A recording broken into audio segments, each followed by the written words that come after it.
Today we're going to go behind the scenes and I'm going to show you exactly how I prepare and film my lessons for my course. And if we haven't met before, my name is Sarah Turner. I'm an 8-figure course creator. I have generated over 25 million in sales for my own signature program, and now I help people create their own online courses. And I've been doing this a very long time. I have been helping people with digital marketing over the last 11 years and teaching for the last 6. So I know a thing or two about what it takes to create a really impactful program. In fact, that is one of the reasons I started creating YouTube videos around this, is I think it's part of the conversation that's really missing online.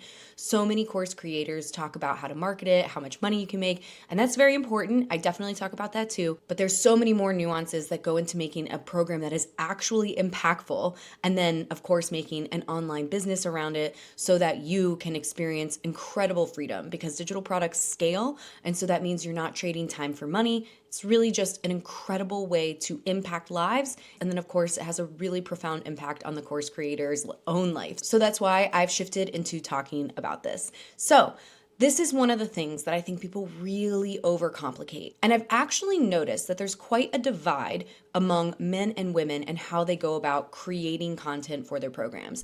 So women tend to lean into making things more high production value and really focusing on the aesthetics, whereas men really focus on the content. And now that's not to say that women's content isn't as quality, but men don't really tend to worry so much about the bells and whistles and the fanciness of their program. And interestingly, men tend to buy from men and women tend to buy from women. There's obviously some crossover, but I think it's a really interesting thing to call out, especially as you are creating your own offers and your own digital products, because I just think there's a lot of emphasis on things that aren't that necessary. And we are going to talk a little bit about that as we dig in. But most importantly, what you are going to walk away with today is a complete overview of how I go about planning and executing a lesson, especially making sure that it's actually going to have the impact that I want it to have. So real quick, let's give you the overview and then I'll do a deeper dive into each element. The first thing I do is I outline, or I even write out a script. Now, when I'm creating the outline of my lesson, I just create them in Google Docs. Google Docs is my favorite tool. It's really wonderful because you can search the Google Drive really easily. So I will have lessons that, I created years ago and they're super easy to find. It's really important when you're outlining to make sure that you consider engagement as you are actually outlining it. So usually what I do for that is I make sure that I include stories that I can share along the way. So I just start with the general topics, and then eventually I go back through and I say, where's a story that really showcases this? Because it's so much better if you show rather than you tell, because we are creatures who are emotional and we really respond to storytelling. It will make your lessons so much more impactful. Now, when I first started out, I wrote out scripts because I wasn't as comfortable talking off the cuff. It has taken me quite a few years to get to a place where I can just kind of, have an outline and look at my bulleted notes and then talk from there, and making sure that it's really concise and not rambly. One of my biggest pet peeves when I have taken online courses is when people fill their content with so much rambling, repetitive information. And I think that one of the reasons they do it is because they think that it makes their course appear more valuable, right? It's longer, there's more content, and so that to some people would have a higher perceived value, but that is not necessarily true. I like to make my content extremely concise. In fact, my students always say that they have to go back and listen to a lesson multiple times because there's so much condensed into it, which is why when I was first starting out, I just wrote out scripts. Now, if you are going to write out your scripts, when you record it, which is the next step that I take, you want to make sure that you sound really natural. You don't want to sound like you're reading from a script, because that will make people disengage. And that is not a great thing. Because it's so important to keep people engaged and motivated, we want to make sure we don't do that. Now, I just work with an outline. Okay, so that's step 1. Now, step 2 for me is recording the actual lesson just with audio. So whenever I go through and I actually record it, usually I have a few more ideas pop up. I get excited about something, I remember a story, and things just kind of flow naturally. And the other thing that's important to know is that you're gonna mess up when you're recording it. All you want to do is pause and keep going. You don't need to get it perfectly, and you definitely don't need to start over. So once I've recorded a complete lesson in just the audio format, I usually then record a small intro, an intro with my face on it. Now, I do not think that it is necessary for you to be teaching with your face showing the entire time. One, it is really difficult. It is exhausting, quite frankly, and it requires a lot more energy and inputs as far as like video editing, lighting, things like that. I do think it's important to have your face every now and then throughout your program, even if it's not on every lesson, in order for people to really connect with you as a instructor and a mentor and a course creator. And the reason I record the intro last is because usually by the end of a video, I have a better idea of what I really want to hone in on. In fact, it's kind of the same idea of writing the headline last in a piece of copy. When you write it last, it's a little bit easier and usually better in my opinion, because you have a big picture view of what the entire lesson is going to be like, and it's mostly complete at this point. When you're recording your audio, you do want to make sure you invest in a good mic. Now, there are a lot of great mics out there today. I typically use the Yeti mic. I also use the DJI Osmo Pocket, which is what I'm using right now. I'm a big fan of it because it shoots in 4K. It's really high quality. It's easy. It's seamless. And that has a mic that comes with it. So right now I'm using that mic. I used to have an SLR camera. I just found that it wasn't as necessary. You had to have cords that were plugged into your computer. Again, this very seamlessly connects to my computer, transfers, there's, SD cards to keep things organized. I just have become a massive fan of the DJI Osmo Pocket. So that is what I use now for shooting my intros. Okay, so here's what I do next. And I know this is a different process from a lot of people, but I like to then take the audio and edit it. So I edit out all the all the things that I trip over, all the mistakes that I make, and I try to make it a nice, clean, edited audio. And then what I do is I take it and I put it into a program like Otter or any other thing that will pull a transcript from audio. There is a lot of options for that as well in today's world. So I take the edited audio, then I pull the audio transcript, and then I go through the transcript and I try to kind of highlight or take note of different areas, making sure that I'm doing it at a pretty regular cadence. And this is something that you will, kind of get used to as time goes on. And at regular intervals, I pull out exact phrases that I have said in the transcript and I highlight them in the Google Doc. Now, the reason for that is because I want to make slides, but I want to make slides that match exactly what I say. Now, this is the process I came up with after some trial and error over the years. I used to make the slides first and try to read from the slides, but what I found was when I created the slides first, I didn't come up with as many ideas about storytelling and things like that. So when I do it this way and create the slides to match the transcript, I can make sure that I really capture exactly what I mean, what I say. It leaves room for stories. It isn't as rigid. It's easier. I'm not having to click through and look at the slides. And I know it's something that, again, I actually said, which I really, really like. And for slides, what I use is Canva. Canva is wonderful. There's obviously Keynote, there's PowerPoint, but I really love Canva. They have a lot of wonderful templates. Once you have your slides and your clean audio and your edited intro, then I go back through and I take the slides and I overlay it over the audio. Now, you're probably wondering what tool I use for this. I use iMovie or Movavi. Now, iMovie is great. It comes with Macs already, but if you have a PC, you'll need something else, and I really like Movavi. Now, you've put the slides over the edited audio, and what you want to look for is that it is moving in a regular cadence. It's actually pulling you along, and it's engaging. If a particular slide stays up there too long, you probably want to go back and create another one and pop it in there, which again, once you've kind of done the process the way that I'm outlining, it will make it a lot easier. Now, I want to jump back and touch on the differences that I have noticed among taking men's courses and women's courses. Because again, I've noticed that women really tend to lean into thinking that they need a super high production value in order for it to be something that, I don't know, they feel good about, I guess.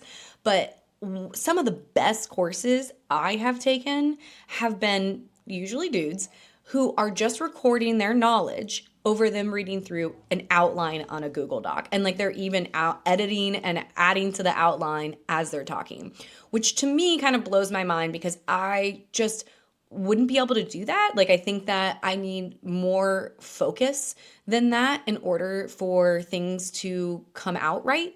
I don't know. Maybe it's because I'm ADHD. Who knows? But I just want to point that out that, like, at the end of the day, what is most important is the actual content itself, how engaging it is, and how you can actually help people achieve the transformation that you are saying that you can help them with. It is so important to know that's the thing that makes a really valuable course. So how in depth you go as far as like recording and things like that, and how high end you go is really up to you. And quite frankly, it's just not as necessary as I think a lot of other course creators, especially female course creators, like to make it out to be.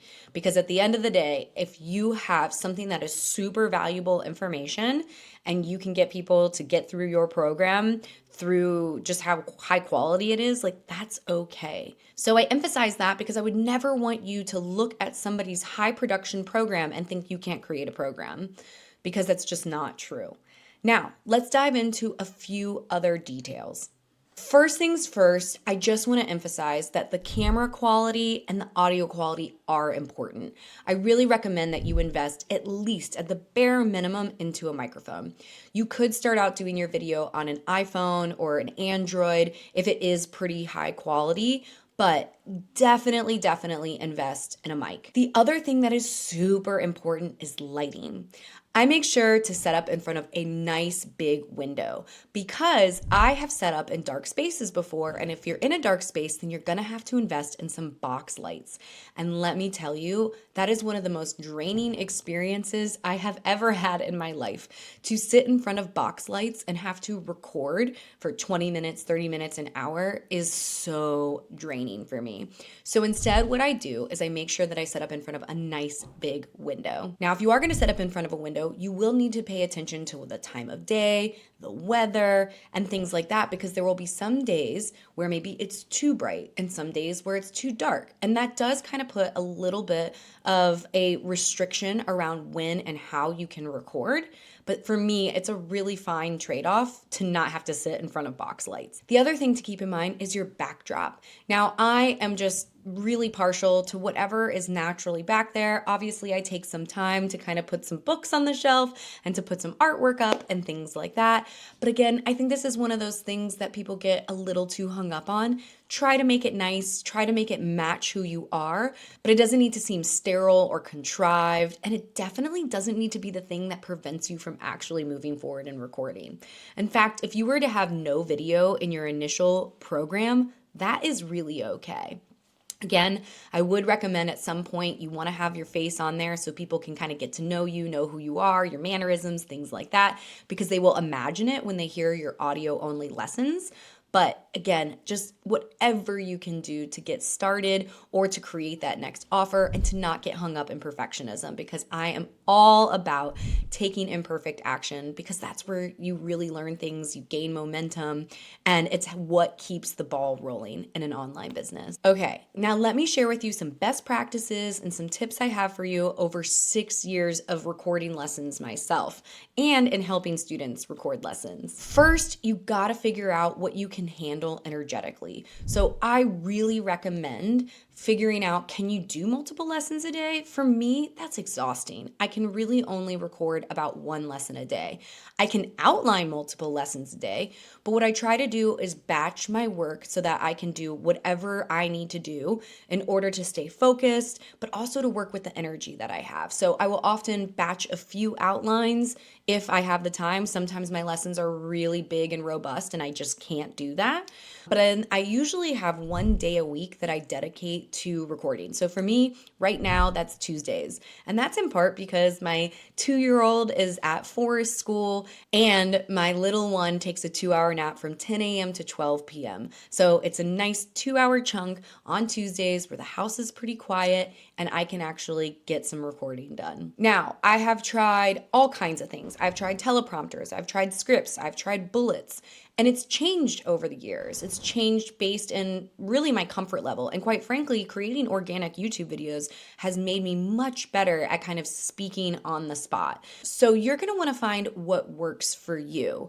Some people use teleprompters, especially if it's something where you're going to be on video for a really long time. I have done that before. It's not my favorite. Really, truly, I like either reading from a script or from an outline. Other things you want to make sure that you do when you are recording is you really want to cut down on over-explaining and rambling. You also want to make sure that your surrounding environment is really quiet. So it's really difficult. I got 2 little ones, as I mentioned before, so I pick a time in the week that is my designated recording time to get things done. The other thing is, it is so much more engaging when you are actually speaking into a lesson where you are yourself.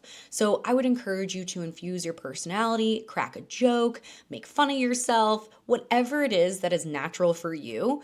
Be sure to include that in your lesson, because that's also going to help people stay engaged, and they're going to connect with you better and really want to hear and learn from you more as a mentor. Another thing that I've learned for when you are on camera, a very small tip, is that after you finish a thought, if you are going to be editing stuff, when you are not on camera, you want to leave a nice pause, which really helps when you're editing the audio file because you can see the sound waves. And so what I would often do was I would leave a nice pause when I had a mistake or I wanted to start over. And so it made it really easy visually when I'm editing it to go through and see where the parts are that I started over because I can see it in the sound waves. Another thing that's really helpful in keeping your lessons engaging is asking questions, getting people to apply what you're talking about to their own life.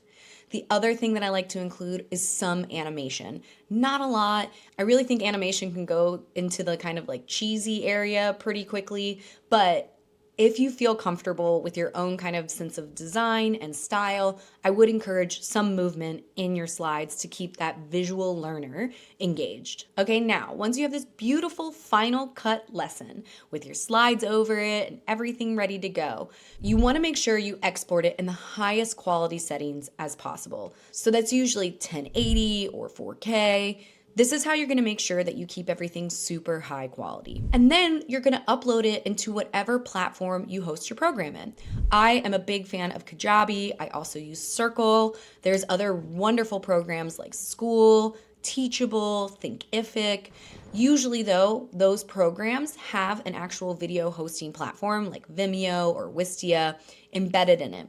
So you upload it into whatever program it is, and I know I just named a lot, but I just use Kajabi, and you want to make sure that you include a nice, wonderful lesson description. In fact, when you're creating your description, you might want to consider using a tool, you know how I mentioned Otter before, but there are a lot of different tools for actually pulling a transcript, but now what they will do is they will give you a nice time-stamped description of what is in the lesson, and that is super helpful because anytime you have students who want to go back and find a particular part of a particular lesson, when you can include timestamps in your actual lesson description, it's super helpful for students. Now, for the really important part of almost every lesson is creating something that goes along with it where people can actually take what you teach them and put it into action. My favorite is a PDF workbook, something that actually takes them through every step and every concept that we learned and actually gets them to apply it to themselves, their business, their unique situation. And this actual process will help them take the ideas and the concepts and make it more solid in their mind. This is something that is super important and one of the most overlooked things. A workbook really shouldn't just be an overview of what you say in your lesson. It should get them to actually take action and apply it to whatever it is that you've taught them. In fact, I really attribute a lot of my students' successes to how thorough my workbooks are. And I've actually taken this one step deeper with Coursia Collective, formerly known as Let's Build Your Online Business. This is my program for course creators where I actually have them work with an AI bot named Josie, who has been trained on an extensive program that incorporates everything I have learned as an expert marketer and an 8-figure course creator over the last 6 years. 11 years really, if you include all the digital marketing work I did for clients before that. But it takes all of this knowledge and expertise and incorporates it so at the end of every single lesson, you get to work with Josie, who is going to make sure not only do you understand the concepts, but even more importantly, she is actually going to help you apply them to your business. So you walk away with whatever the deliverable is for that particular lesson. So maybe it's creating content for your social media. Maybe it's writing a VSL outline for your funnel. Maybe it's creating an email onboarding sequence for the new students who come into your program. Literally every single element that you need to do as a course creator is included in Josie, and she will not only help you accomplish it faster, but better. Because as we know with AI, the output is only as good as the input, and the input is over a decade's worth of experience.